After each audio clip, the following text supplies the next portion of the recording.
Welkom. Vandag gaan ons op 'n ongelooflike reis om die wetenskap te ontrafel agter iets wat ons elke liewe sekonde ervaar: klank. So, kom ons begin sommer hier. Het jy al ooit regtig gaan stil sit en wonder, wat is klank nou eintlik? Waar kom dit vandaan?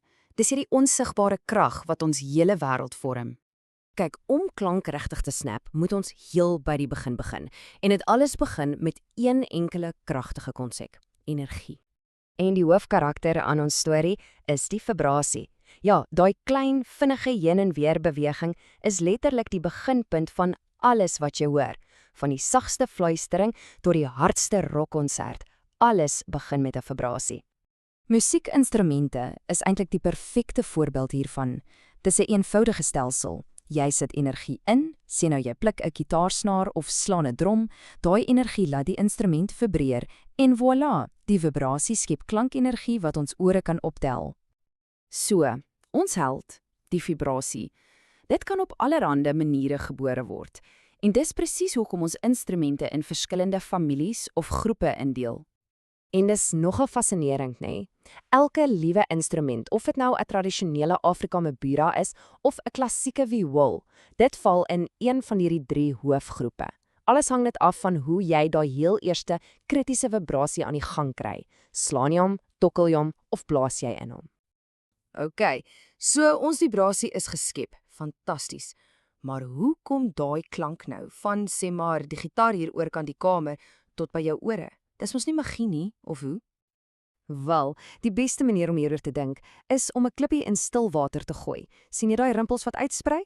Klank werk op presies dieselfde manier, net in die lug. Die vibrasie versteur die lugdeeltjies rondom hom en stuur daai golfsbeweging in alle rigtings uit. So, wat gebeur is 'n basiese onsigbare kettingreaksie. Die voorwerp vibreer en stamp letterlik teen die lugdeeltjies wat reg landsom is. Daai deeltjies stamp dan weer teen hulle bure en so aan en so aan. Daai bewegende ketting, dis die klankgolf. Dis soos 'n boodskap wat van deeltjie tot deeltjie aangegee word. Reg, die klankgolf het nou die hele vertrek deurkruis. En nou staar dit sy mees ongelooflike, sy mees komplekse uitdaging in die gesig, jou oor. Kom ons kyk na hierdie laaste, kritiese deel van die reis.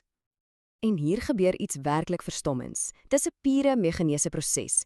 Eers vang jou buiteoor, die golf. Dan laat dit die oordrom vibreer. Dan neem daai 3 piepklein beentjies oor en versterk die vibrasie en stuur dit na die cochlea toe. En daar word dit uiteindelik omgeskakel in 'n sein wat jou brein kan verstaan. Dink net daaraan, van lig na been na vloeistof na 'n elektriese sein. Dis ongelooflik. So, nou weet ons hoe klank gemaak word en hoe ons dit hoor. Maar wat maak een klank anders as 'n ander? Wat gee dit sy eie unieke persoonlikheid? Eerstens, volume. En dit gaan alles oor pure krag. Dink daaroor. 'n Fluistering kort min energie, so dit maak klein vibrasies en 'n sagte klank. 'n Harde gil aan die ander kant kort 'n klomp energie wat reuse vibrasies maak en 'n harde klank. Dis so eenvoudig soos dit. Meer krag in, harder klank uit. En dan het ons toonhoogte. Dit gaan weer alles oorspoed. Hoe vinniger iets vibreer, hoe hoër is die klank. Dink aan 'n muskiet se irriterende gons. Hoe stadiger die vibrasie, hoe laer die klank, soos 'n groot hond wat diep in sy bors grom. Klein, stywe goed vibreer vinnig, groot, los goed vibreer stadig. Maar wat gebeur as daai krag net te veel word? Wat gebeur as klank ophou om 'n boodskap te wees en, wel, gevaar word? Wel, dit noem ons geraasbesoedeling.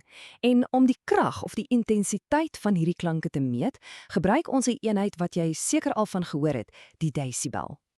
So, om dit in perspektief te plaas, 'n doodgewone stil fluistering is so om en by 30 desibel, lekker rustig, heeltemal veilig. Maar hier is die kritiese punt. Sodra ons oor daai 85 desibel merk gaan, is ons gehoor amptelik in die gevaarsone. Langdurige blootstelling aan enigiets bo dit kan permanente skade aanrig.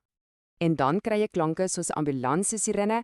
Dit kan maklik opstoot na 120 desibel of selfs meer. Nou is ons diep in die rooi sone. En hier's die skrikwekkende deel.